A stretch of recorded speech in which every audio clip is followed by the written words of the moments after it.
प्रभु का ध्यान कीजिए।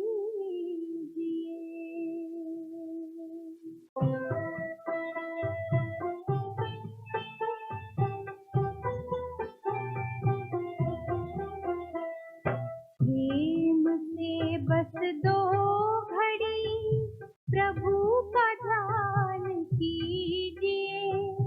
अपनी अंतर आत्मा को शांति से भर लीजिए, शांति से भर लीजिए।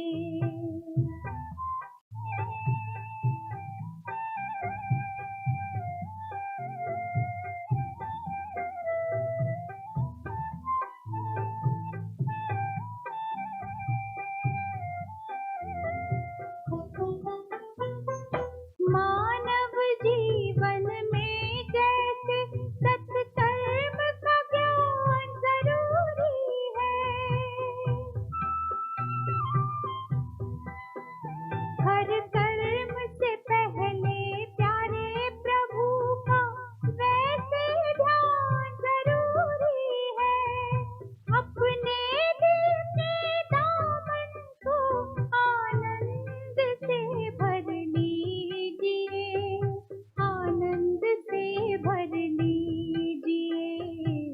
प्रेम से बस 2 घड़ी।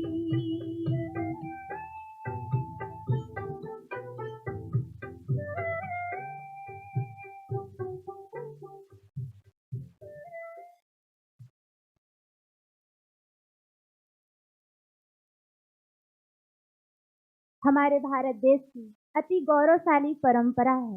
भारतीय संस्कृति कितनी गरिमामयी और कितनी महिमामयी है, जिसमें अतिथि देवो भव की मान्यता है। उसी मान्यता को निभाते हुए मैं ब्रह्मा कुमारी बहनों को निवेदन करती हूँ कि वो पुष्प गुच्छों और गुलदस्ते से बैच लगाकर हमारे सम्मानीय अतिथियों का स्वागत करें एवं सत्कार करें। स्वागत हमारी परंपरा है, स्वागत हमारी परंपरा है, सम्मान हमारी परंपरा है। ऐसी भारत भूमि, ऐसी हमारी वसुंधरा है, ऐसी हमारी वसुंधरा है।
आज हम सब 75वां आज़ादी अमृत महोत्सव, जिसका तो उद्घाटन हो चुका है और इस पर कार्य भी हो रहा है, तो इसके संबंध में मैं शॉर्ट में इसका उद्देश्य बताऊंगी।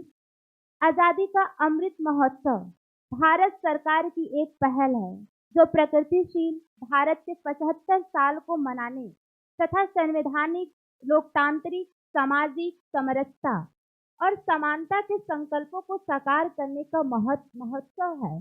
हमारे देश के पास विशाल युवा और जनशक्ति है, जिसकी सृजन शक्ति को कार्यशील बनाकर एक नए समृद्ध और सशक्त भारत के नवनिर्माण के लिए कदम बढ़ाने की हमारे समक्ष चुनौती है। वैज्ञानिक सोच और खोज आर्थिक रूप से सशक्त और समृद्ध भारत की आधारभूत संरचना का निर्माण करती है, परंतु सबसे बड़ी चुनौती भय मुक्त, भ्रष्टाचार मुक्त और अपराध मुक्त की आधारभूत संरचना का निर्माण करती है। पर मूल्यों को प्राप्त करना है। आजादी के अमृत महोत्सव का अमृत स्वयं को नकारात्मक मानसिक बंधनों से मुक्त करके सृजनशीलता, स्वच्छता और आत्मनिर्भरता के गुणों को अपने जीवन में विकास करने में निहित है। हमारे सकारात्मक चिंतन की ऊर्जा भारत के स्वर्णिम भविष्य की आधारशिला है। हमारी प्राचीन सांस्कृतिक और आध्यात्मिक विरासत सर्वे भवन्तु सुखिनः, सर्वे सन्तु निरामया का उद्घोष करते हुए स्वतंत्रता के वास्तविक मूल्यों की मंगल कामना के साथ भारत को पुनः विश्व गुरु के सर्वोच्च शिखर पर प्रतिष्ठित करने में समर्थ है। आजादी का अमृत महोत्सव की आधिकारिक यात्रा 12 मार्च 2021 से शुरू हो चुकी है, जो हमारी स्वतंत्रता की 75वीं वर्षगांठ के लिए 75 सप्ताह की उल्टी गिनती शुरू करती है और 15 अगस्त 2023 को एक वर्ष के बाद समाप्त होगी। और अब मैं संस्था का परिचय देना चाहूंगी। भारतीय गौरवशाली सांस्कृतिक विरासत तथा मानवीय मूल्यों को नारी सत्ता द्वारा एक वैश्विक आध्यात्मिक क्रांति में बदलने वाली संस्था प्रजापिता ब्रह्मा कुमारी ईश्वरीय विश्वविद्यालय का प्रारंभ अविभाजित भारत के सिंध में सन 1936 में पिता श्री ब्रह्मा के माध्यम से हुआ था। 1950 में संस्था का मुख्यालय कराची पाकिस्तान से माउंट आबू भारत में स्थानांतरित हुआ। वर्तमान समय ब्रह्मा कुमारी संस्था 140 देशों में हजारों सेवा केंद्रों के माध्यम से मानवता की सेवा कर रही है। इस संस्था ने संयुक्त राष्ट्र संघ से गैर सरकारी संगठन के रूप में संबद्ध होकर वैश्विक स्तर पर अनेक अभियानों का सफल नेतृत्व किया है। यह संस्था संयुक्त राष्ट्र संघ के जन सूचना विभाग से गैर सरकारी सदस्य के रूप में तथा आर्थिक सामाजिक परिषद से सलाहकार सदस्य के रूप में जुड़ी हुई है। ब्रह्मा कुमारी की विशिष्ट सेवाओं के लिए संयुक्त राष्ट्र संघ ने 7 शांति पुरस्कारों से सम्मानित किया है। एक आध्यात्मिक संस्था के रूप में ब्रह्मा कुमारी संस्था सभी जाति धर्म के लोगों में आत्मिक शांति तथा मानवीय मूल्यों के विकास की शिक्षा के शाश्वत सिद्धांतों एवं पाठ्यक्रमों द्वारा निःशुल्क सेवा का अवसर प्रदान करती है। यह संस्था अपने 20 विभिन्न प्रभागों द्वारा समाज के प्रत्येक वर्ग के लोगों के लिए सम्मेलनों, संगोष्ठियों, कार्यशालाओं, राजयोग शिविरों तथा खुले संवाद सत्रों का आयोजन करती है। और मुझे इस 75वां आजादी महोत्सव जो अभी हम स्वर्णिम भारत से अमृत की ओर जा रहे हैं, इसको हमें आपको बताते हुए इस विषय पर हमें बहुत गर्व महसूस हो रहा है कि आजादी के अवसर पर भारत को आत्मनिर्भर, सशक्त एवं समृद्ध राष्ट्र के नवनिर्माण हेतु माननीय प्रधानमंत्री श्री नरेंद्र मोदी जी के कंधे से कंधे मिलाकर ब्रह्मा कुमारी संस्थान भी पूरे भारतवर्ष में 1 साल की योजनाएं बनाई, जिसका उद्घाटन देश के ओजस्वी माननीय श्री नरेंद्र मोदी के कर कमलों द्वारा 20 जनवरी 2022 को प्रातः 10:30 बजे वीडियो कॉन्फ्रेंस के माध्यम से हुआ। साल भर किए जाने वाले कार्यक्रम इस प्रकार हैं। महिलाएं नए भारत की ध्वज वाहक अभियान, विश्व की सबसे बड़ी महिलाओं द्वारा संचालित यह ब्रह्मा कुमारी संस्था महिला प्रभाग इस अभियान के तहत भारत के विभिन्न शहरों में महिला सशक्तिकरण द्वारा समाज परिवर्तन के कार्यक्रम बेटी बचाओ सशक्त बनाओ। दूसरा, मेरा देश मेरी शान परियोजना के अंतर्गत अनेकों विरासत स्थलों तक साइकिल यात्राएं होंगी। पारंपरिक वेशभूषा प्रतियोगिताएं, मातृभूमि को पत्र तथा भारत के सच्चे नायकों के लिए सम्मान समारोह भी आयोजित किए जाएंगे। नेक्स्ट, सड़क सुरक्षा साइकिल रैली, स्पीड, सेफ्टी और स्पिरिचुअलिटी के संबंध को दर्शाते हुए संस्था के यातायात प्रभाग द्वारा 75 शहरों और तहसीलों में जागृति अभियान निकाले जाएंगे। प्रत्येक रैली में 75 बाइक चालक होंगे, जिसका आयोजन अंबिकापुर सेवा केंद्र पर भी मार्च महीने में किया जाएगा। आत्मनिर्भर किसान किसानों को एक तरफ से आत्मनिर्भर बनाने तथा उनके आय में वृद्धि कैसे हो, इस उद्देश्य को लेकर संस्था द्वारा शाश्वत यौगिक कृषि पद्धति की हमारे बीच सामाजिक कार्यकर्ता अनिल कुमार मिश्रा जी पधारे हैं। उनका भी हम दिल से हार्दिक स्वागत करते हैं, अभिनंदन करते हैं। उनके साथ भ्राता मंगल पांडे जी भी हैं। आत्मनिर्भर किसान अभियान किसानों को हर तरफ से आत्मनिर्भर बनाने तथा उनके आय में वृद्धि कैसे हो, इस उद्देश्य को लेकर संस्था द्वारा शाश्वत यौगिक कृषि पद्धति की ट्रेनिंग दी जाएगी। इसके लिए विशेष आबू रोड स्थित तपोवन में फॉर्म में बहुत ही सुंदर कृषि मॉडल बनाया गया है तथा किसान कृषि ट्रेनिंग तैयार किया गया तथा मोबाइल एप्लीकेशन भी बनाया गया है। इसके अलावा बड़े स्तर पर पूरे भारत में 75 किसान सशक्तिकरण अभियान भी निकाले जाएंगे। यहाँ भी इसका कार्यक्रम आयोजन किया जाएगा। इसी कार्यक्रम के लिए एक हमारे यहाँ बहुत ही सुंदर रथ भी बनाया गया है, जिसका उद्घाटन आज करना था, परंतु किसी कारणवश एसपी और एडिशनल एसपी हमारे बीच उपस्थित नहीं हो पाए। इस कारण ये कार्यक्रम आगे किया जाएगा। मेरा भारत स्वस्थ भारत संस्था के चिकित्सक प्रभाग के नेतृत्व में कोविड-19 टीकाकरण एवं जागरूकता कार्यक्रम आयोजित होंगे। इसके अलावा अनेकों नर्सिंग एवं मेडिकल कॉलेजों और प्राथमिक स्वास्थ्य केंद्रों में कार्यक्रम होंगे तथा कैंसर जांच शिविर, कई निःशुल्क स्वास्थ्य शिविर भी आयोजित किए जाएंगे। सशक्त युवा समृद्ध युवा संस्था के युवा प्रभाग द्वारा आयोजित इस अभियान में पावर ऑफ पीस एग्जीबिशन बस के माध्यम से 75 शहरों एवं तहसीलों में युवाओं के कार्यक्रम आयोजित होंगे। इसके अलावा कॉलेज, स्कूल, युवा संगठनों आदि स्थानों पर भी स्वच्छता, वृक्षारोपण, ब्लड डोनेशन कैंप इत्यादि कार्यक्रमों का भी आयोजन किया जाएगा। स्वच्छ भारत अभियान भारत सरकार द्वारा आयोजित स्वच्छ भारत के अंतर्गत पूरे भारतवर्ष में हर महीने के दूसरे रविवार को संस्था के हजारों सेवा केंद्रों के माध्यम से स्थानीय स्तरों पर कई स्वच्छता अभियान भी निकाले जाएंगे। इस कार्यक्रम का उद्घाटन हमारे माउंट आबू हेडक्वार्टर में 20 जनवरी 2022 को हुआ था। इसके बाद कई जगहों पर यह कार्यक्रम शुरू हो चुका है। तो आज इसी कार्यक्रम का संभागीय उद्घाटन समारोह भी आज आयोजन किया गया है। इसके तहत हमारे यहाँ भी निरंतर ये सेवाएं जारी रहेगी।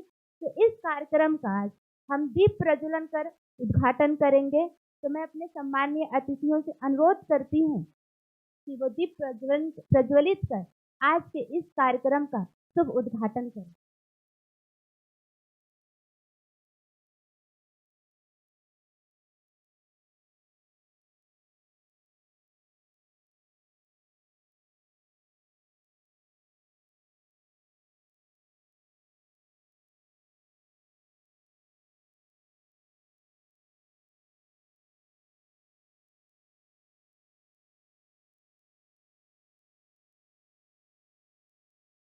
मैं भ्राता अनिल कुमार मिश्रा जी से और मंगल पांडे जी से भी अनुरोध करती हूँ कि दीप प्रज्वलित में सम्मिलित हों।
शुभं कुरुत्वं कल्याणम् आरोग्यं धनसम्पदम् शत्रुबुद्धिविनाशाय श्रीपत्योतिर्नमोऽस्तुते श्रीपत्यो ज्योतिर्नमोस्तुते शुभं कुरु त्वं कल्याणम् आरोग्यं धनसम्पदः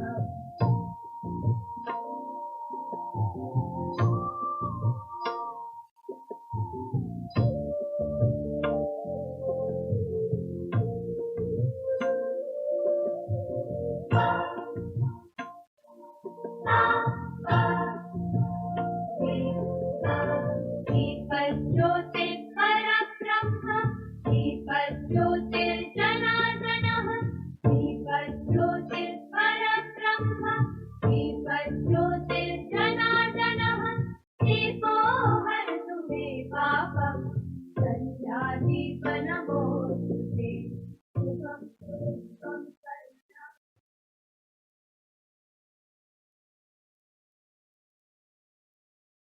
आज़ादी के अमृत महोत्सव में की ओर आज हम आगे बढ़ रहे हैं इस कार्यक्रम में।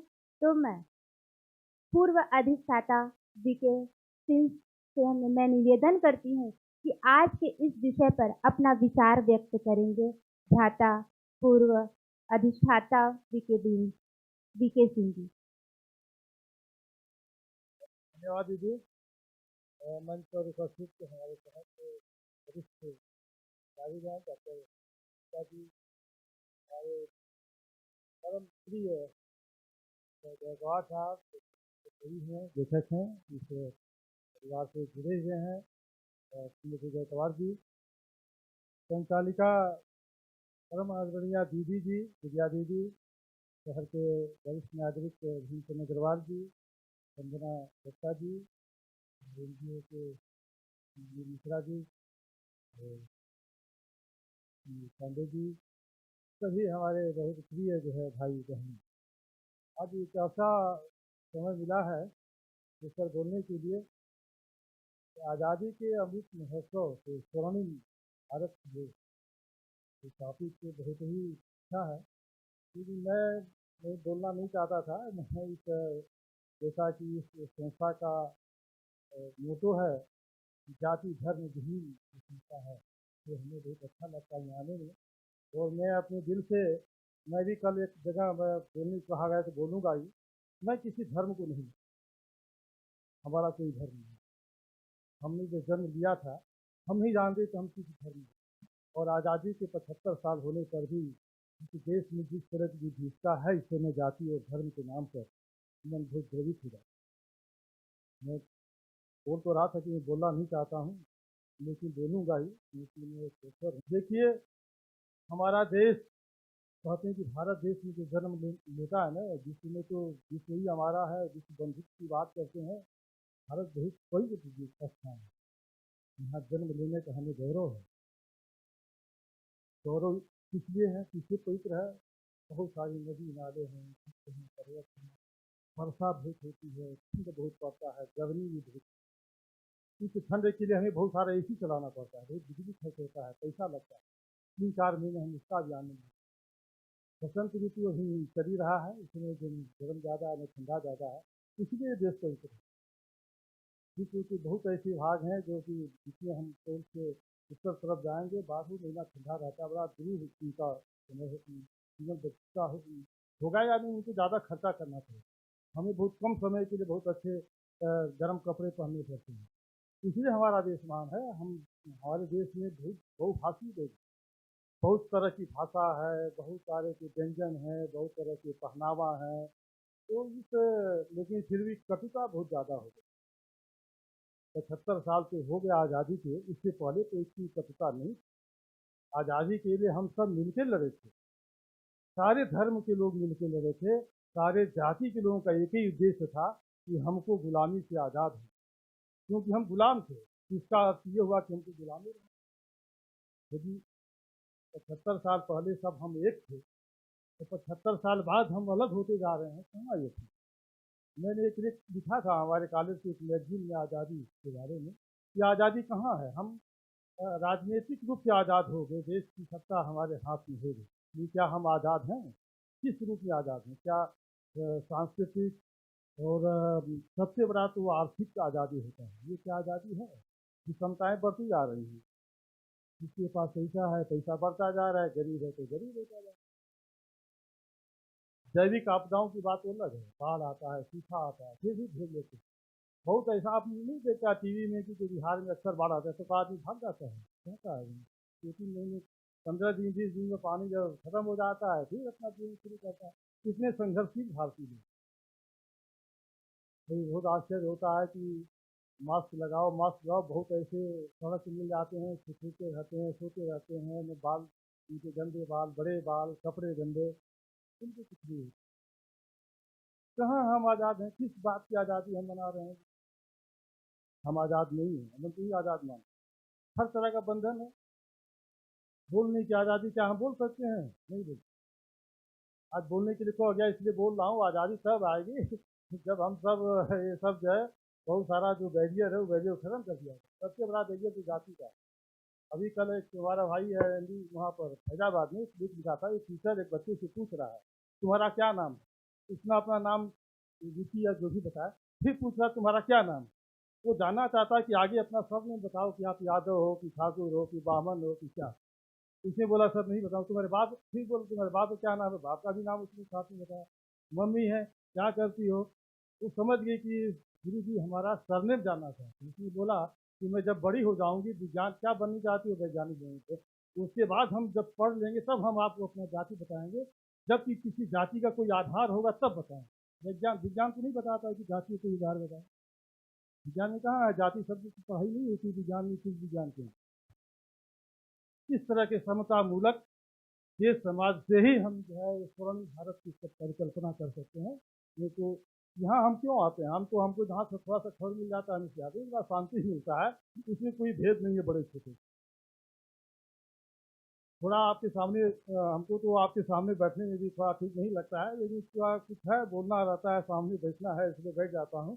तो हम तो बड़ा समाजवादी विचारधारा के आदमी भाई। देखिए, जन्म हम भले बनारस नगरी में मेरा जन्म हुआ है, मैं बहुत एक क्षत्रिय परिवार में जन्म लिया, लेकिन मैं शुरू से बचपन से ही ये धर्म वरम और मंदिर जाता हूँ। हम क्या करें, क्योंकि मंदिर तो हमको जाना है ना, क्योंकि वो हमारा हिंदू धर्म का जो मंदिर है, महामाया माता है, फलाना माता है, हम वही जाते हैं। यदि किसी मुसलमान भी अपने घर भी ले जाएगा तो वहाँ भी जाएगा।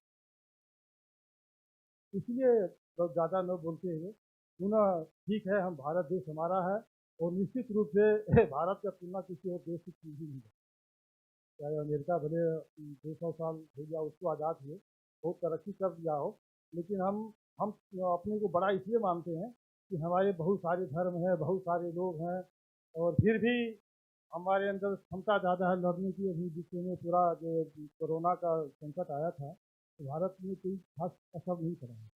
जो आंकड़े जरूर हैं, बहुत सारे कारण से मरे होंगे, लेकिन फिर भी जो है बहुत गंदगी हम रहते हैं, मच्छरदानी तो बहुत कम लोग यूज करते हैं।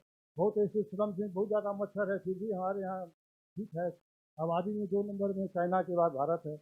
इतना बड़ा देश होते हुए भी फिर भी हमारे देश में सब कुछ है, हम बड़े अच्छे हैं। और सबसे बड़ी बात है कि जो हमारे यहाँ का जो आध्यात्मिक ज्ञान पुराना है कि सब कुछ भगवान को छोड़ दीजिए, वो करेगा। इसे कहा कि चिंता है, यहाँ तो लोग कहते हैं ना, गीता में भी है सब कुछ भगवान करता है वही करेगा। हमारा काम खाली सोचना है, और अच्छा सोचिए, दूसरे के बारे में अच्छा सोचिए। दूसरे का घर बन रहा है तो उसका घर देखिए, दूसरे के घर को सलाह दीजिए, बड़ा बढ़िया अच्छा है। और जलेंगे आप दूसरे घर तो आप और बर्बाद हो। यदि आप किसी के ऊपर उंगली उठाएंगे तो घर उंगली रहेगी। इसलिए उंगली उठाना बंद करें, एक दूसरे को स्नेह करें, प्रेम करें, परस्पर करें, ईश्वर आपका ख्याल रखेगा। तो जलन मत करिए। और भगवान के धर्म से ही छोटा बड़ा होकर आता है, उसमें हमारा क्या दोष है? हमारे साथ जितने लोग पढ़े, एक ही विद्यालय में पढ़ते हैं, एक ही परिवार में ही, अपने घर में एक बाप के 2 लड़के हैं, दोनों अलग अलग हैं। कोई जो है दूसरे रास्ता में गंदी पिक्चर देखा होगा आपने, जो अमिताभ बच्चन जो है क्या स्मगलर हो जाता है और उसका भाई जो है वो दरोगा हो जाता है, उसी को पकड़ता है। दीवार है, जैसा दीवार है। तो एक ही परिवार में एक ही ढंग, एक ही रहन सहन होता है, फिर भी ऊपर से अपना प्रारब्ध आदमी दिखा के आता है।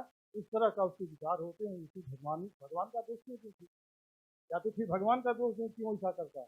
इसलिए हमारे कहने का मतलब है कि हमारा देश महान है, इस महान देश के हम नागरिक हैं। हमें भारत पर अभिमान करना चाहिए, गर्व करना चाहिए। ये धीरे धीरे हम आगे, बहुत आगे बढ़े हैं भाइयों। मैं एक दिन एक जन से कह रहा था कि हम बच्चों को, ये अभी जो हम लोग सन 7 के पहले वाले हैं ना, तो 7 के पहले वाले अधिकांश लोग यहाँ बैठे हैं, ये अपने बच्चों को जरूर बताएं क्या गरीबी क्या थी। जूता में पैर नहीं जाता था, विवाह शादी होने पर ही जूता खरीदाया जाता था। वो भी गांव में एक दो लोगों के जूता, दूसरे की शादी होता था जो नाप का मिल जाता था, मोजा वोजा आगे कपड़ा उपड़ा खरीद के लिए जूता पहनते शादी में। विकास नहीं हुआ है। साइकिल खरीदा जाता था तो 10 गांव के लोग आते थे साइकिल देखने के लिए।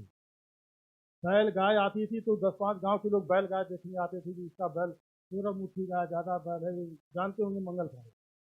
अरे जी, खाना नहीं नसीब होता था भाइयों। पानी कितना, बटन दबाने से पानी नहीं मिलता था। पानी के लिए बकेट नीचे जाता था, बैल खींचता था, पानी गिरता था। बहुत सारी सिंचाई जिसको आज स्प्रिंकलर इरिगेशन बोलते हैं, वो सिंचाई पहले होता था, बहुत सारी सिंचाई। और कम कम पानी वाला फसल, मटर चना अलसी सरसों जौ चना गेहूँ खेती होती थी। और मटर खूब खाने को मिलता था, हरा मटर। एक टाइम हरा मटर ही खाते थे। अब आज थोड़ा सा मटर खेत में कहते हैं, बहुत आगे बढ़ गए। पहले ये क्या था, बहुत मटर, हरा मटर बहुत होता था। खिलते खिलते बूढ़ा लोग जो है उनको छोड़ दी, जानवर खाता था। इतना मटर आप नहीं खाते हैं, उससे ज्यादा हरा मटर जानवर खाता था हमारे जब खेती होता था, नहीं जानते। तो हम बहुत बढ़े हैं। उस समय आज़ादी 35 करोड़ थी और अनाज 55 मिलियन टन होता था। 80 से ऊपर मिलियन टन हो रहा। जमीन हमारी कम हो गई। जमीन कम हुई, 143 मिलियन हेक्टेयर जमीन था, 138 मिलियन हेक्टेयर है। जमीन कम क्यों हो रही है? जमीन में जो है बहुत सारा रोडवेज और खेल का मैदान, ऑफिस बन रही है। जहाँ जहाँ देखिए हर गांव में, गांव पंचायत में बहुत सारे अस्पताल बने, तो जमीन कम हो रही है। फिर भी उत्पादन हमारा 5 गुना 6 गुना बढ़ा। कैसे बढ़ा? विज्ञान से बढ़ा। भारत देश में उत्पादन जो है 5 गुना बढ़ गया है। विज्ञान से बढ़ा, खेती से, तरक्की से, मैकेनाइजेशन से, ट्रैक्टर से, सूचना में क्रांति हो गई। और हमेशा लैंडलाइन से ही फोन करना पड़ता था, जहाँ जाए वहीं फोन कर लीजिए। गाड़ी पंचर हो गया, फोन करेंगे, दूसरी मोटरसाइकिल पहुंच जाएगी, या मैकेनिक पहुंच जा रहा है। अभी कहाँ होता था, इंतजार करते आते हैं। साधन नहीं थे, बसेस नहीं थी जो है। तो कहने का मतलब, मैं ज़्यादा समय नहीं हूँ, बहुत कुछ बोल गया। लेकिन हमको अपने पुराने अतीत को जानना बहुत ज़रूरी है कि हमारे बाप दादा कैसे रहते थे। और जूता उता लोग नहीं पहनते, चलते थे कि पैर कट जाएगा। जूता गांव में पहुंचते थे तब जूता पहनते थे, कपड़े भी नहीं उनके पास ज़्यादा रहते थे। तो इस तरह का हमने बहुत किया है, बहुत आगे बढ़े हैं और आगे बढ़ेंगे। बहुत शक्ति है युवा में, युवा शक्ति भारत में 65% यहाँ युवा लोग हैं, बहुत ज़्यादा तार्किक लोग हैं, मजबूत लोग हैं। सब कुछ हमारे देश में है। नदी है, नाला है, पानी है, बरसात है, खेत है, जमीन है, वैज्ञानिक है, उद्योग में, कपड़ा में, क्या चीज़ देश में नहीं है, बहुत है। सवाल है कि थोड़ा मेहनत करने का है। जो मैं बोला कि सब कुछ देकर ठीक रहिए, किसी को देकर दुखी मत होइए, तो आपका भगवान भला करेगा। और धन्यवाद, दीदी ने मौका दिया।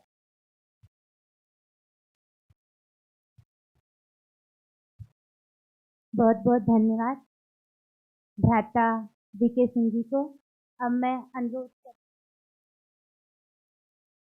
सरगुजा संभाग की सेवा केंद्र संचालिका आदरणीय परम श्रद्धेय वीके विद्या देवी जी को, जिनके बारे में मैं कुछ कहना चाहूंगी कि आप बालकाल से ही आपके अंदर ईश्वर के प्रति दृढ़ आस्था एवं अध्यात्म के प्रति गहन रुचि थी। यही कारण था कि जब आप बहुत ही छोटी आयु में इस ईश्वरीय विश्वविद्यालय के संपर्क में आई तो आपने अपनी अथक सेवा और प्रयास से इस सरगुजा के अंचल जाति को आपने नशा मुक्त अनेक कार्यक्रमों को करके उनके जीवन को आध्यात्मिक क्रांति उसमें लाई है। तो मैं आदरणीय दीदी जी से अनुरोध करती हूँ कि आज के विषय को वो स्पष्ट करें। आदरणीय वीके ब्रह्मा कुमारी विद्या दीदी जी।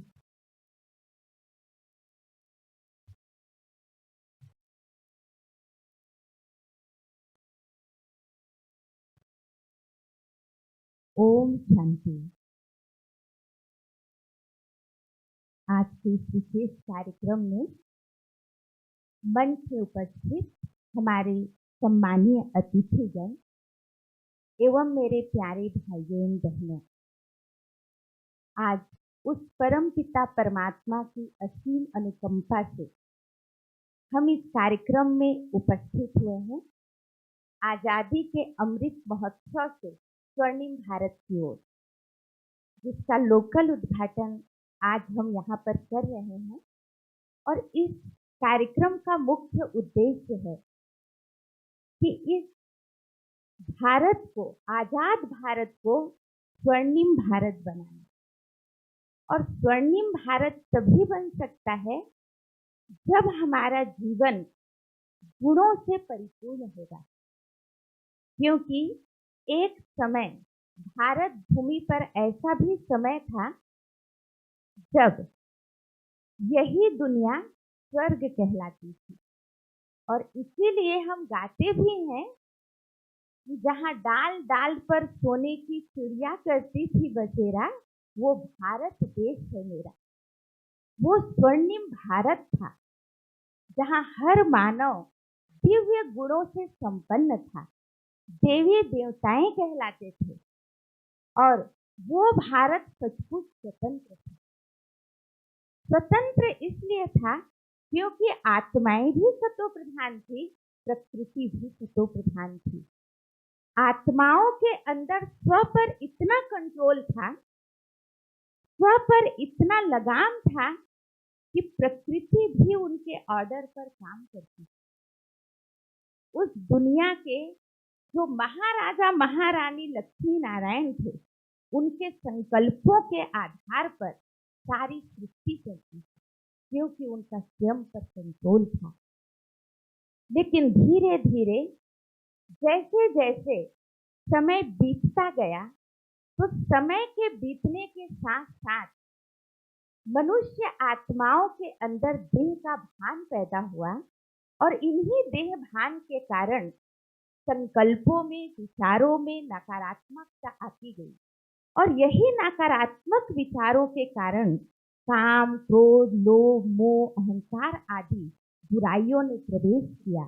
और धीरे धीरे मनुष्य आत्माएं इन बुराइयों के चंगुल में फंसते चले गए। और जो हमारा स्वतंत्र भारत था, सबसे पहले इन 5 विकारों के गुलाम बना। और उसके बाद धीरे धीरे ये संपूर्ण भारत अन्य लोगों के भी गुलाम बनता चला गया। और उनकी गुलामी से हमारे देश के महान शहीदों ने उसको गुलाम तो कर दिया, स्वतंत्र तो कर दिया। अंग्रेजों के गुलामी से उन महान शहीदों ने इस भारत को स्वतंत्र तो कर दिया, लेकिन फिर भी इस स्वतंत्र भारत को मनुष्य आत्माएं खुद को आजाद नहीं कर पाए, इन बुराइयों से आजाद नहीं कर पाए। और इसी उद्देश्य को लेकर ब्रह्मा कुमारी संस्था जन जन में आध्यात्मिक क्रांति ला रही है, आध्यात्मिकता का अलग जगा रही है, ताकि इस आध्यात्मिकता द्वारा मनुष्य आत्माएं अपने अंदर के दिव्य गुणों को जागृत कर सके। जब दिव्य गुण जागृत हो जाएंगे तो इस विकारों की चंगुल से हम स्वयं को आजाद कर सकते हैं, स्वयं को मुक्त कर सकते हैं। और जब स्वयं हम विकारों के चंगुल से मुक्त हो जाएंगे तो सारे संसार को परिवर्तन कर सकते हैं। क्योंकि हमारा नारा ही है, परमात्मा ने ये नारा ही दिया है, स्व परिवर्तन से विश्व परिवर्तन। आज हम परिवर्तन के लिए दूसरों की ओर देखते हैं। ये राजनेता परिवर्तन हो जाए तो संसार परिवर्तन हो जाएगा, ये धार्मिक नेताएं परिवर्तन हो जाए तो संसार परिवर्तन हो जाएगा, ये अधिकारी गण परिवर्तन हो जाए तो संसार परिवर्तन हो जाएगा। जैसे अभी कुछ दिन पहले हम भगवान के महावाक्य सुन रहे थे, जिसमें बाबा ने एक बहुत अच्छी बात बताई। बाबा ने कहा, सब लोग ये कहते हैं कि ये दुनिया भ्रष्टाचार है, लेकिन खुद को भ्रष्टाचारी कोई नहीं समझता है।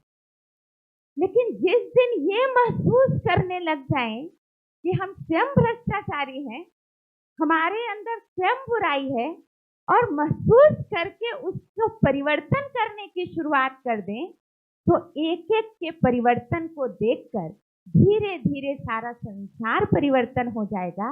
और जो हम लक्ष्य रखे हैं कि आजादी से स्वर्णिम भारत की ओर, हम उस लक्ष्य को पूर्ण कर सकते हैं। इसलिए स्वपरिवर्तन ही स्वर्णिम भारत की ओर जाने का एक बहुत बड़ा माध्यम है।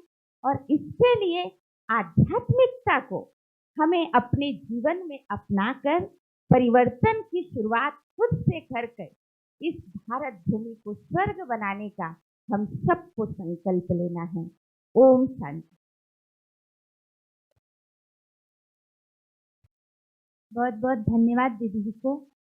तो आज हम सभी इस पावन पर्व पर यह संकल्प करते हैं कि हमारे परिवर्तन से ही विश्व परिवर्तन होगा और विश्व को हम वापस विश्व गुरु ही, भारत को विश्व गुरु ही बनाएंगे। कार्यक्रम के अगली कड़ी में मैं अनुरोध करती हूँ जेल अधीक्षक भ्राता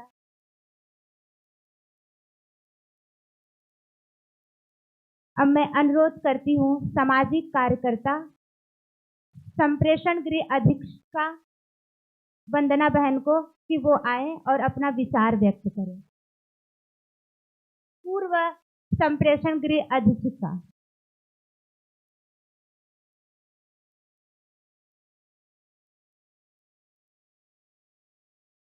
ओम शांति। उपस्थित मंच पर आसीन आदरणीय विद्या बहन जी, आदरणीय गायकवाड़ साहब, आदरणीय वीके सिंह सर, आदरणीय डॉक्टर साहब, आदरणीय करताराम जी और सामने बैठे हुए हैं हमारे अनिल भाई, आदरणीय मंगल पांडे जी और उपस्थित सभी बहनों को इस महोत्सव आज़ादी अमृत महोत्सव के संभागीय उद्घाटन समारोह का हार्दिक अभिनंदन इस मंच से करती हूँ। आप विद्या बहन जी ने बहुत कुछ बता दिया, हमारी संचालिका बहन जो अभी संचालन कर रही थी उन्होंने भी बहुत कुछ बता दिया। माननीय प्रधानमंत्री जी के 75वें साल हम लोग जो आज़ाद हुए हैं उसके लिए उन्होंने जो अपनी रूपरेखा बनाई है उसमें ऐसा कोई विषय नहीं छोड़ा है जिससे कि हम लोगों का विकास नहीं किया। तो अगर उसमें हम लोग थोड़ा थोड़ा भी हर कोई अगर हर दो चीज को बिंदुओं को लेकर अगर विकास करते हैं तो ये देश हमारा आगे बढ़ते रहेगा और सोने की चिड़िया तो है ही और आगे और बढ़ेगा। तो उनके जो प्रधानमंत्री माननीय प्रधानमंत्री ने जो अपनी रूपरेखा बनाई है उसके अनुसार हम लोग चलें।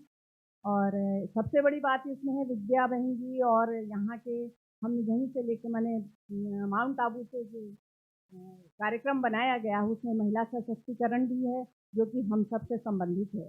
महिला सशक्तिकरण जो देश की आधी आबादी है हमारी और वो अगर सशक्त हो गई तो हमारा देश जो है वो विकास के एकदम ऊपर चला जाए। ये हमारा कहना है। महिलाएं हर हालत में सशक्त होना चाहिए क्योंकि आधी मजदूरी और मेहनत जो हम लोग करते हैं तो हम नहीं कह सकते हैं कि दिल पे रखकर हाथ के ये देश क्या आज़ाद है, नहीं है आज़ाद। जहाँ महिलाएं कष्ट में हैं वो देश आज़ाद नहीं है। तो हम लोग महिलाओं के कष्ट को दूर करें और इस 75वीं जो आज़ादी का जो महोत्सव है ये अब हम सब के लिए एक अंगड़ाई है और आप सबको आज़ादी की बधाई है। और हम उन ये 75वीं जो हमको साल मिला है हमें स्वतंत्रता का, इन शहीदों को हमको नहीं भूलना चाहिए जिन्होंने हमें तोहफा दिया है और आज हम यहाँ बैठे हुए हैं। तो हम लोग हर हालत में बहन जी के साथ हैं अंबिकापुर में और हर काम के लिए आपके साथ हैं। बहुत बहुत धन्यवाद। ओम शांति।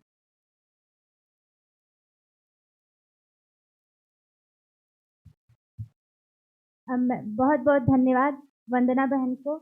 अब मैं अनुरोध करती हूँ पूर्व पार्षद आर्यस से जो सेवा भावना जिनके अंदर बहुत ही सेवा भावना रहती है और बहुत पुराने अंबिकापुर के हैं करताराम गुप्ता जी, तो आप आए आज के इस विषय पर अपना विचार व्यक्त करें।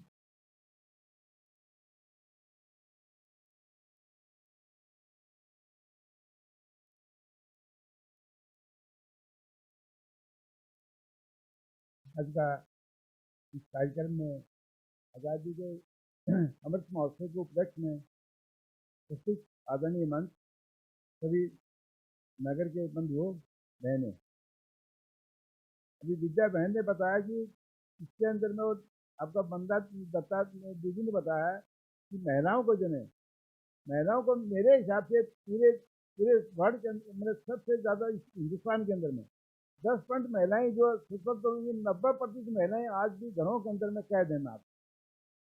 मैंने उनको इनके साथ में सदियों से ये आपका त्यौहार होता रहा है। यदि महिलाएं आगे आ जाएं तो देश का वातावरण अपना चेंज हो जाएगा। कौन महोत्सव का जो मतलब है, आपको महिलाओं को आगे लाना है। आपको बच्चों को शिक्षा देना, अच्छे संस्कार देना। बच्चा यदि नशा मुक्ति का माँ यदि उसको समझाएगी तो बच्चा मान जाएगा। यदि आप उसको मारेंगे, पीटेंगे, पुलिस में देंगे, कुछ नहीं होने वाला जी। माँ के संस्कार यदि मिलते हैं अच्छे, उसके बाद में गुरु के संस्कार मिलते हैं। तो संस्कार देने का केंद्र माँ है सबसे पहले जी। तो महिलाओं को आपको सबसे आगे लाने का काम हमको 50% आबादी महिलाओं की है देश के अंदर में। इसमें से 10% मुश्किल महिलाएं जो आज खड़ी होकर काम कर रही हैं आपको। तो इसमें ये उन महिलाओं को आगे लाने के लिए इस महोत्सव पर आपके मोदी जी का भी विचार है। आपको मोदी जी जो है ना, आपका बहनों को, बेटियों को आगे बढ़ाने, बेटियों को पढ़ाओ, बेटियों को आगे लाओ, यही काम मोदी जी का है। तो आपके इतने साल से इतने धर्म आपके हुए हैं, आपने जैन धर्म, सिख धर्म, कितने धर्म हुए, बौद्ध धर्म, सब धर्म हुए हैं आपके। लेकिन महिलाओं को आगे लाने के लिए उनको पीछे करने का, वरुण कुमारी जी ऐसा है जो महिलाएं आगे बढ़कर कार्य करी है आपकी। मतलब ये आपका अवसर पर मेरा ये विचार है कि महिलाओं को आगे लाइए। ये इनके ऊपर मैं अपने विचार से अवगत कराता हूँ। बहुत बहुत धन्यवाद। बहन ने मेरे को यहाँ बोलने का मौका दिया। बहुत बहुत धन्यवाद। अब मैं अनुरोध करती हूँ जेल अधीक्षक भ्राता राजेंद्र गायकवाड़ जी को, आप अपना विचार व्यक्त करें। भ्राता राजेंद्र गायकवाड़ जी।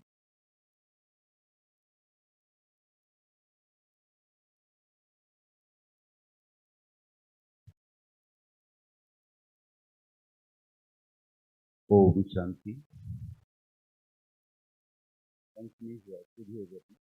ओम शांति।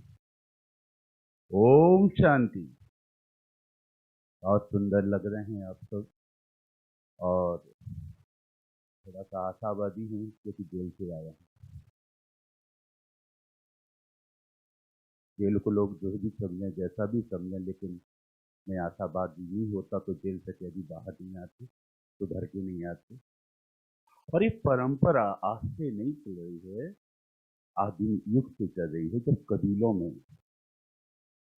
लोग रहते थे, आधिपत्य जमाते थे, कभी जानवरों पर, कभी जमीन पर, कभी विचारों पर। सम्मानीय मंच के वक्ताओं ने जितनी अच्छी बातें, विचार हमारे सामने रखे हैं, उन सब विचारों से दो ही निष्कर्ष निकलते हैं। पहला, जो हो गया उसे भूल जाओ, उससे सबक सीखो, और जो होना है उस पर गौर करो कि करना क्या है। बहुत सिंपल सा है। माननीय प्रधानमंत्री हों, चाहे माननीय मुख्यमंत्री हों, चाहे हमारे देश के जितने भी कर्णधार हों, उन सब की एक ही सोच है कि भारत अभिन्न था, अखंड था, समूह प्रभुत्व था, और इसके विकास में एक नहीं, जितनी भी विधाएं सबको जितना कर। बात शुरू होती है व्यक्तिगत विकास, इंडिविजुअल डेवलपमेंट। हम अपने आप में एक इकाई, जब सोते हैं तब, उठते हैं तब, खाना खाते हैं तब, और काम करते हैं तब, हम एक इकाई। हम अपने कामों से, अपनी आदतों से, अपने आचार से, विचार से क्या बाबा के उपदेश पर चलते हैं? पूछ लो अपने आप से। अगर हाँ तो सृजन करता है, अगर ना तो मेरा दर खुला है, खुला ही रहेगा। दूसरा, अगर आप घर के मुखिया हैं, एक इकाई हैं, आप अच्छे से सुबह उठते हो, पूजा पाठ करते हो, अपने अपने धर्म के हिसाब से समय से भोजन करते हो, निश्चित मान के चलो कि अन्य जो परिवार के सदस्य हैं वो भी उसी दिशा में चलेंगे। चलेंगे कि नहीं बताइए? और जब परिवार के 4 सदस्य शांति, सहज, सरल भाव से, सच्ची श्रद्धा से काम करेंगे अपने घर का, अभी मैं समाज की बात कर ही नहीं रहा, तो क्या घर का विकास नहीं होगा? परिवार का विकास नहीं होगा? निश्चित हो। और जब परिवार का विकास होगा दोस्तों, तो समुदाय का विकास किसने रोका है? समुदाय का विकास जब हो जाएगा तो समाज का विकास किसने रोका है? और जब समाज विकसित होगा, राष्ट्र का विकास अपने आप होगा। छोटे छोटे से निराशावादी उदाहरण हम अक्सर सुनते हैं, ये होना था, ये नहीं हुआ, इसने नहीं किया, उसने नहीं किया, उसको करना था। उदाहरण हमने अभी सुने बहुत। अरे दोस्त, ये बताओ तुमने क्या किया? क्या परिवर्तन किया तुमने? खुद का परिवर्तन किया, परिवार का परिवर्तन किया, समाज का परिवर्तन किया? उतना नहीं किया जितना करना चाहिए था। तो पड़ेगा, कौन करेगा? हम जागेंगे। बहन जी ने कितनी अच्छी बात की, सब परिवर्तन। पंडित श्री राम शर्मा ने भी कहा, हम बदलेंगे ही सब परिवर्तन। हम बदलने कब चाहते हैं? डॉक्टर वीपी सिंह साहब अच्छी बात कहे। यजमानी व्यवस्था एक जमाने में होती थी, किसान का समय था, बीच का आदमी जो सेवा देता था, जो सेवा देता था उसको जमीन की सेवा था, जमीन कोई गाली नहीं। और जो सेवा लेता था वो यजमान होता था, चाहे किसी जात का हो। समाजशास्त्री जो लोग पढ़े हैं वो यह बात अच्छे जानते हैं। कालांतर में यही चीजें क्या हुई कि व्यक्ति पे थोप दी गई, और थोपने के बाद उसको ठप्पा मार, अपने अपने तरीके से अपने अपने क्षेत्र में बुद्धिमान लोगों ने अपने विकास के लिए ठप्पा मार दिया। अब ठप्पे का जमाना नहीं है दोस्तों। अम्बेडकर ने भारत का संविधान लिख दिया, we are the people of India and equal to equal. कोई छोटा है ना कोई बड़ा है, और जो लोग हैं इस देश की धरोहरें हैं, नागरिक हैं, समृद्ध हैं। और इस देश को बढ़ाने के लिए पार्टी कोई भी रहे, नेता कोई भी रहे, नागरिक अगर समृद्ध है, देश के विकास से कोई नहीं दे सकती। करने के लिए ज्यादा परेशान होने की जरूरत नहीं है। जो अध्ययन आप करते हैं, चाहे पत्रकार हों, चाहे वकील हों, चाहे डॉक्टर हों, चाहे अधिकारी हों, चाहे नेता हों, यार जो तुम्हारे कोड ऑफ कंडक्ट है काम करने का, आप उस पर काम करो ना।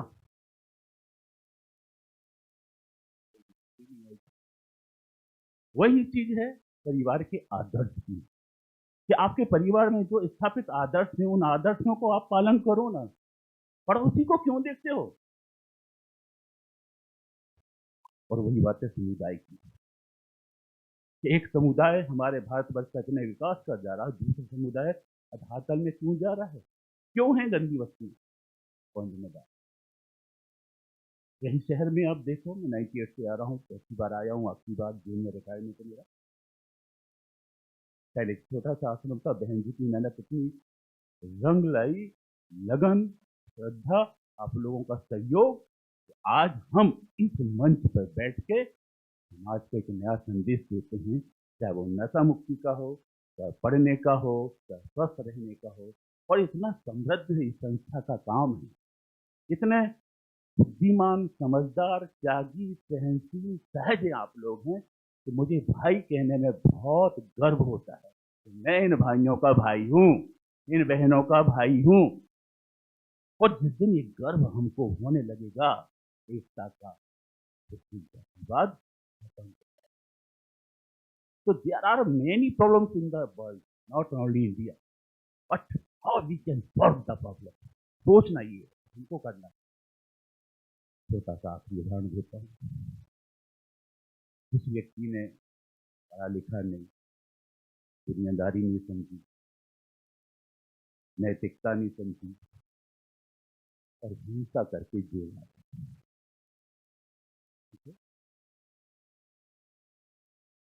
पुलिस ने उठाया, कोर्ट में पेश किया, तो मेरे पास बहन जी बहुत क्लास ली हैं, और मेरे बहुत सारे भाइयों ने जेल का भ्रमण किया। अब सोचिए कि जिस जेल में 1000 कैदियों को रखना, वहां 2500 के, और उन लोग जो पूरी जिंदगी कभी अनुशासन में नहीं रहे, संस्कारों को तोड़ कानून के तहत। जेल में हम उसको कभी डंडा नहीं मारते, गाली गलौज भी हमारी गली में, तारीफ नहीं कर रहा हूँ, ऐसा है हमारे पास। वो आदमी क्यों सुधर जाता है?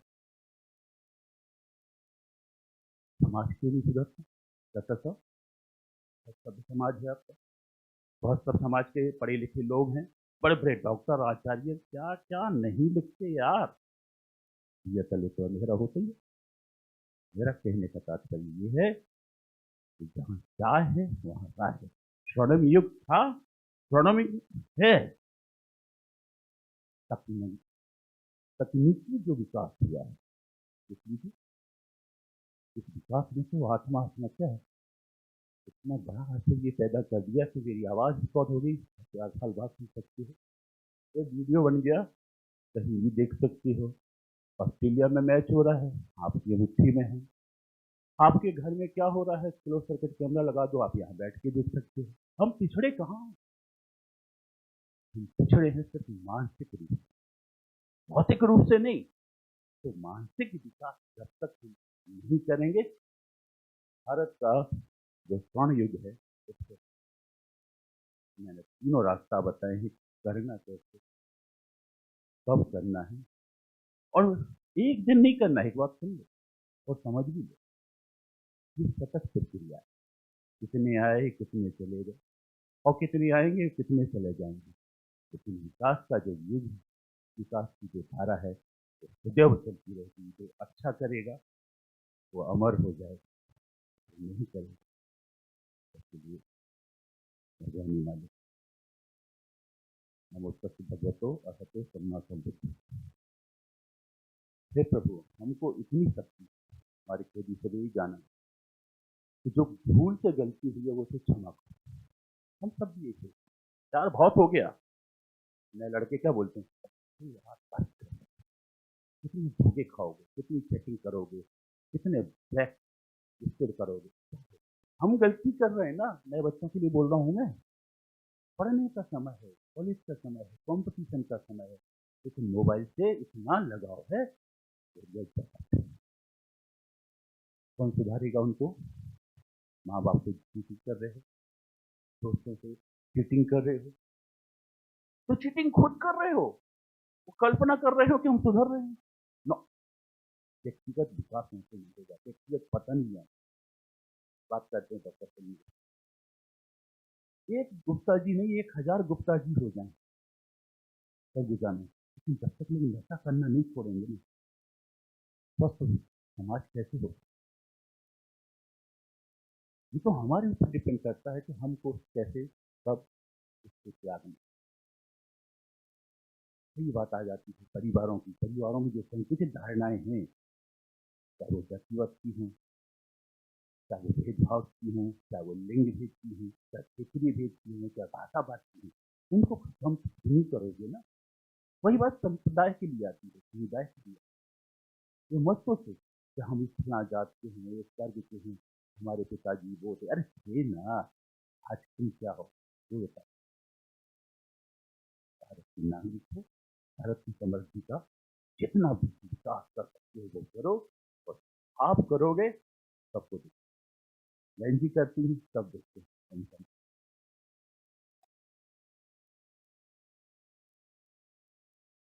बहुत बहुत धन्यवाद भ्राता राजन गायकवाड़ जी को। अब मैं अनुरोध करती हूँ राष्ट्रीय स्वास्थ्य कार्यक्रम के प्रभारी अधिकारी ENT विशेषज्ञ डॉक्टर शैलेंद्र गुप्ता जी को। आप माउंट आबू से भी होकर आ चुके हैं, तो आज के विषय पर आप अपना विचार व्यक्त करिए। भ्राता शैलेंद्र गुप्ता जी।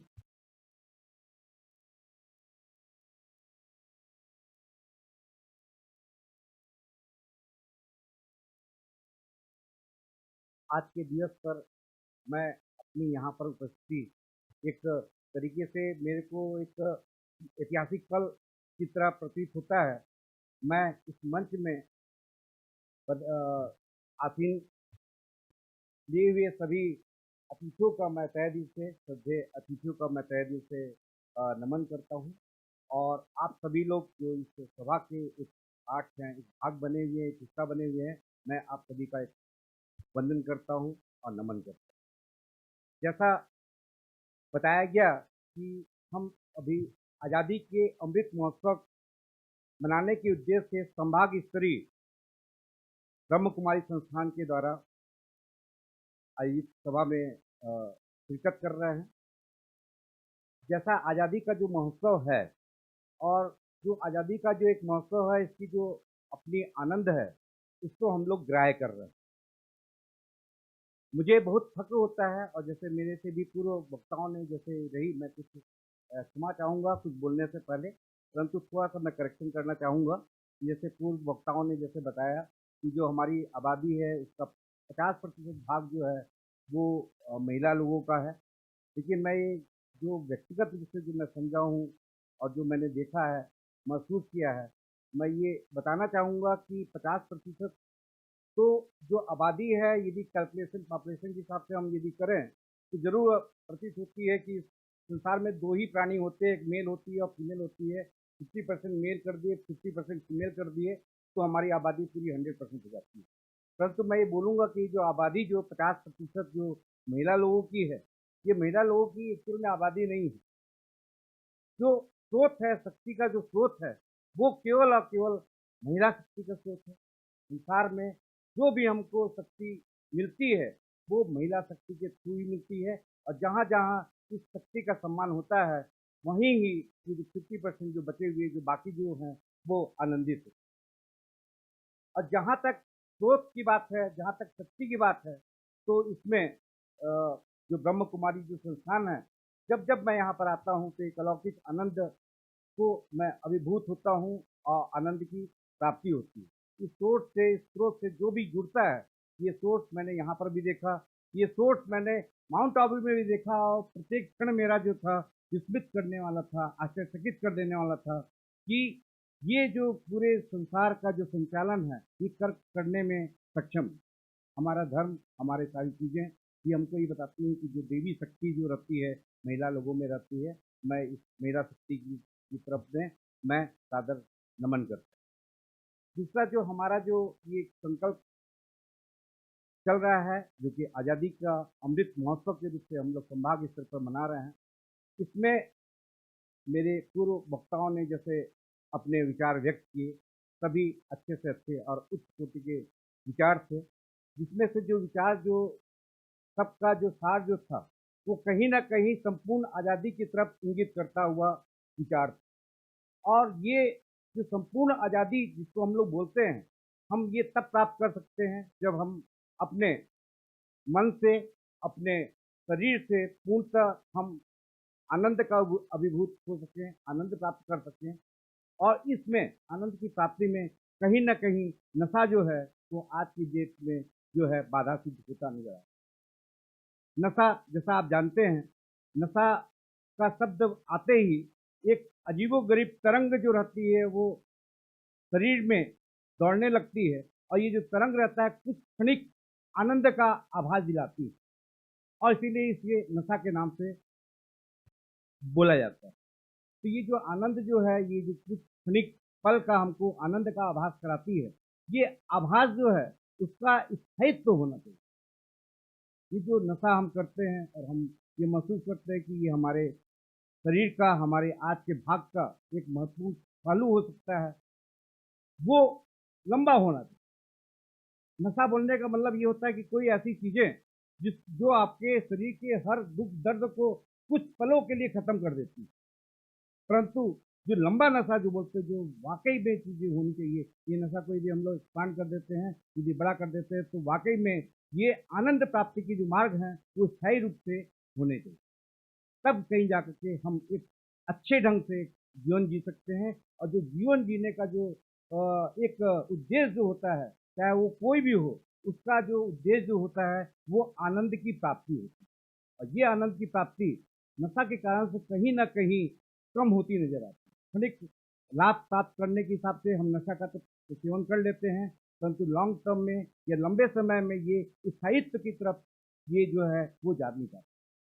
कैसे स्थायी की तरफ नहीं चला जाता है कि हमने नशा किया, हमको हमारी जो भी प्रॉब्लम रही, हमारी जिसको हम लोग लत बोलते हैं, लत के अनुसार से हमारा बेचैनी कुछ कम हो गया, और उसके बाद फिर क्या होता है कि ये सारी चीज़ों का भुगतान हमको लंबे समय तक करना पड़ता। मैं बताना चाहूँगा, बहुत छोटा सा एक सामान्य सा एग्जाम्पल मैं देना चाहूँगा। जब यहाँ पर मैं तम्बाकू के क्षेत्र में काम करना मैंने प्रारंभ किया, तो यहाँ मुझे ऐसा पता चला कि जो तम्बाकू का जो पदार्थ है, उसको लोग बड़े एक नॉर्मल ढंग से लेते हैं। मैंने कई ऑफिस में भी संपर्क किया, कई जगह मेरा ये आकलन था करीबन 60% लोग जो है वो तम्बाकू का सेवन करते हैं। ऐसे स्थान पर काम करना जहाँ पर लोग बिल्कुल यूज टू हैं और इसको ऐसा समझते हैं कि ये हमारी संस्कृति का एक पार्ट है। जब इसमें हमने चलानी कार्रवाई में 200 रुपये से 1000 रुपये करने की जब बात करी, तो कई जगह से ये विचार आया कि ये सरगुजा की संस्कृति का एक पार्ट है तंबाकू का सेवन, इसको धीरे धीरे चला जाए और इसमें इस प्रकार से 1000 रुपये की पेनाल्टी जो है वो नहीं होनी चाहिए। वैसे वाकई में पेनाल्टी तो खैर होना ही नहीं चाहिए, मैं इसके बिल्कुल अनुकूल नहीं हूँ, मैं इससे सहमत नहीं रखता हूँ, क्योंकि ये धीरे धीरे प्रोसेस रहती है। लेकिन मैं ये बताना चाहूँगा कि जो ये समझते हैं कि तम्बाकू हमारी एक संस्कृति का प्रकार है, ऐसी बहुत संस्कृति में बहुत सारी बातें समय समय पर आती रही हैं। जैसे जैसे समाज को इसके बारे में पता चलता रहा है कि ये हमारे संस्कृति में स्थायी रूप से मानव के विकास के लिए हम बहुत ठीक चीज कदम नहीं है, तो निश्चित रूप से वो संस्कृति के पाठ से निकलती जा चुकी है। जैसे बाल विवाह, यदि हम अपने मदर फादर की यदि बात करें, निश्चित रूप से कम उम्र में शादी जाती थी, परंतु जैसे इस संस्कृति में आई और ये देखा गया कि ये चीज़ सही नहीं है, ये मानव के विकास के लिए चीज़ सही नहीं है, तो ये बाल विवाह आज की डेट में इस तरीके से गैर कानूनी या एक हमारी संस्कृति से कब निकल गया ये पता नहीं चला।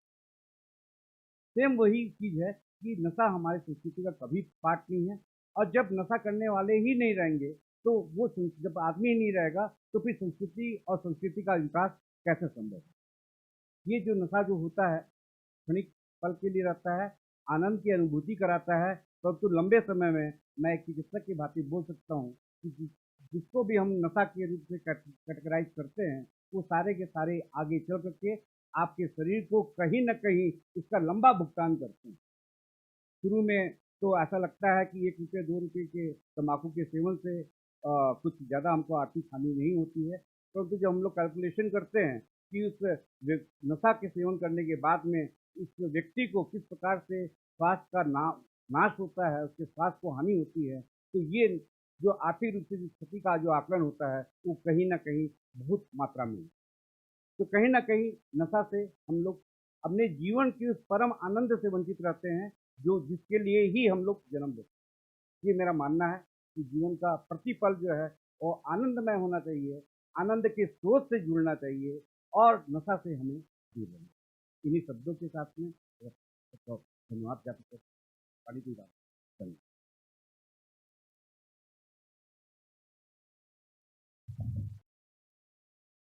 बहुत बहुत धन्यवाद भ्राता डॉक्टर शैलेंद्र गुप्ता जी को। मैं आज आज़ादी के अमृत महोत्सव को उपलक्ष्य कर मंच पर विराजमान महानुभावों के सम्मान में मैं आदरणीय ब्रह्मा कुमारी विद्या दीदी से निवेदन करती हूँ कि उनके सम्मान में उनका सम्मान अपने शब्दों से करें। आदरणीय विद्या दीदी जी।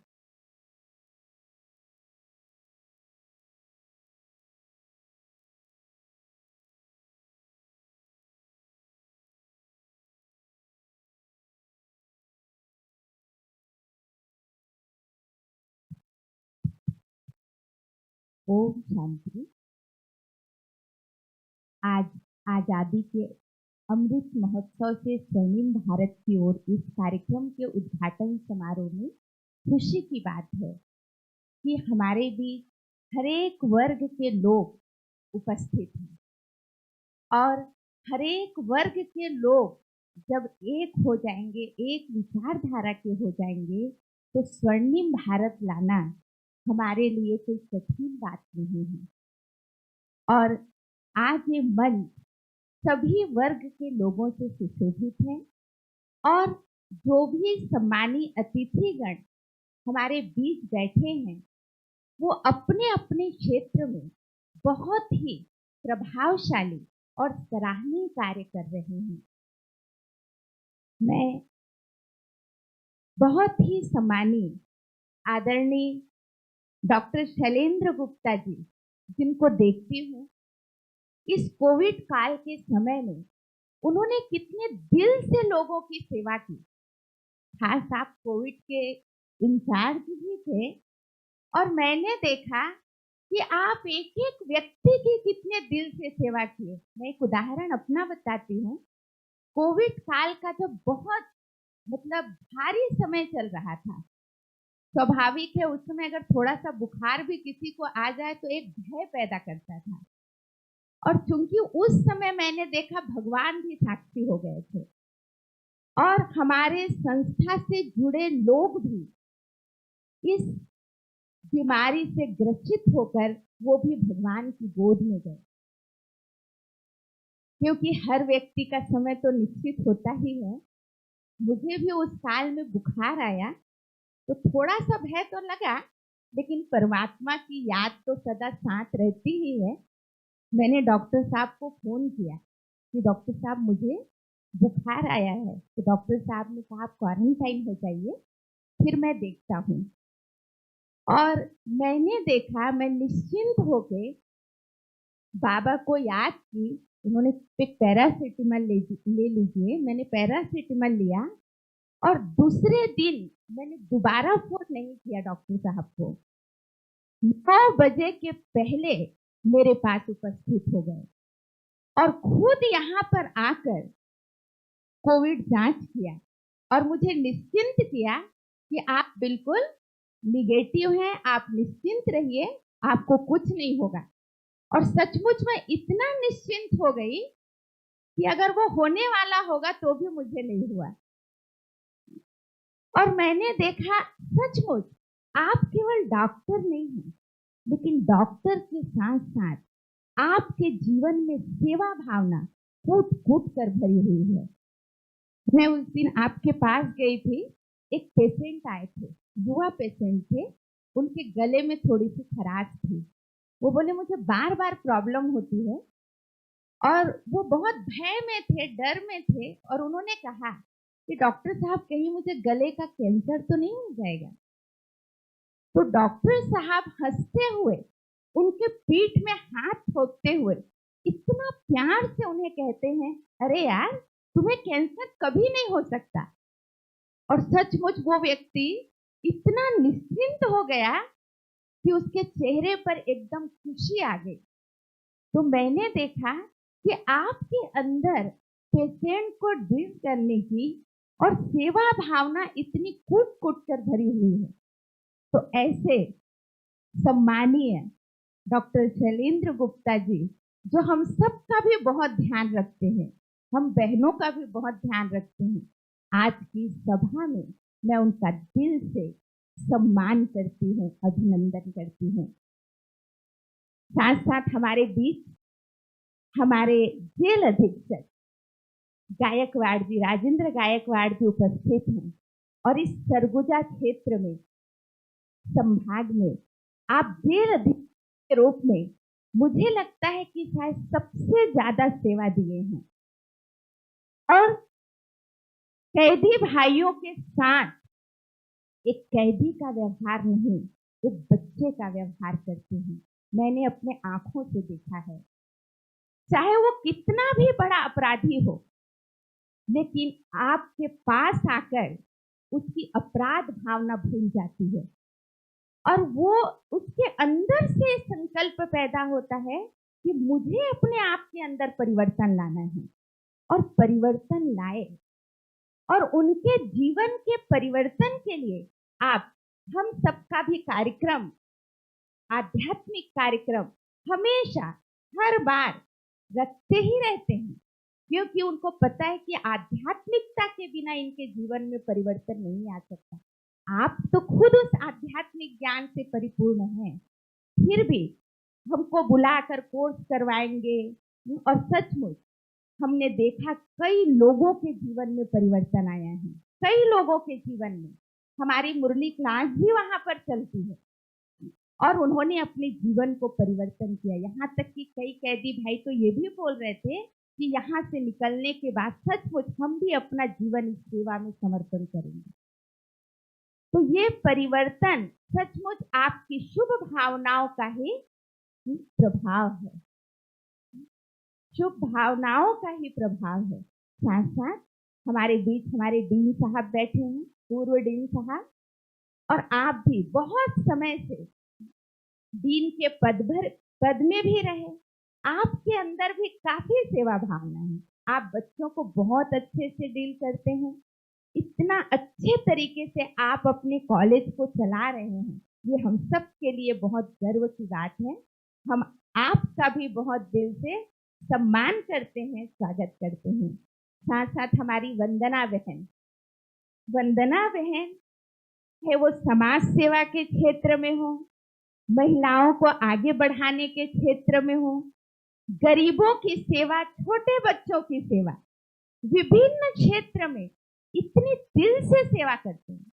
आपकी मम्मी 100 साल से भी ऊपर है, आप उनकी भी दिल से एक बच्चे की सेवा करते हैं, और उस सेवा के कारण मुझे लगता है उनकी माँ भी शायद इस संसार को छोड़कर नहीं जाना चाहती है। इतना प्यार से सेवा करती है, वो हर वर्ग की सेवा करती है। तो ऐसे समाज सेवक वंदना बहन का भी मैं दिल से अब करती हूँ, उनका सत्कार करती हूँ, सम्मान करती हूँ। साथ साथ हमारे बीच कर्ताराम गुप्ता जी, सचमुच आप आरएसएस से जुड़े हुए हैं, और आरएसएस के अंदर ऐसी ही सेवा भावना होती है, लेकिन आप एक पार्षद के रूप में भी या समाज सेवा के रूप में भी आज हमारे इससे आसपास के मोहल्लों की दिल से सेवा करते, पूरे के लोगों की गौ सेवा की भावना इनके अंदर कूट कूट कर भरी हुई है। ऐसी बहुत सारी भावनाएं, और दिल से हम सबको भी हर बात में मदद करते हैं। उनका भी मैं दिल से सम्मान करती हूँ, अभिनंदन करती हूँ। और इन सब का मैं ब्रह्मा कुमारी बहनों से निवेदन करती हूँ कि शॉल और मोमेंटो के द्वारा हम इनका स्वागत करेंगे और सम्मान करेंगे। ओम शांति।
आप सब देर से बैठे हो, थोड़ा सा बोर हो रहे हो, तो एक सच्ची घटना 1 सेकंड की।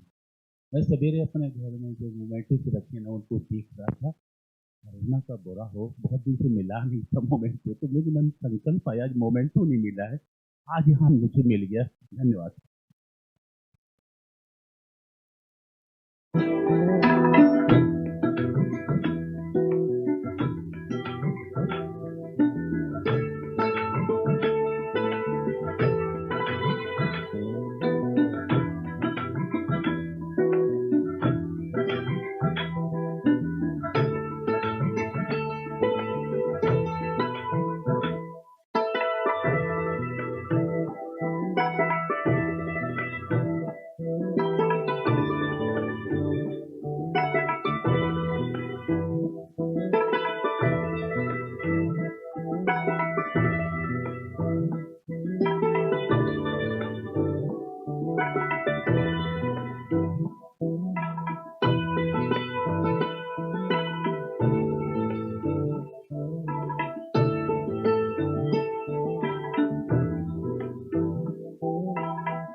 दिल से मैं आभार व्यक्त करती हूँ क्योंकि आप सभी अपने इतने बिजी शेड्यूल से टाइम निकाला और आकर इस कार्यक्रम का शोभा बढ़ाया।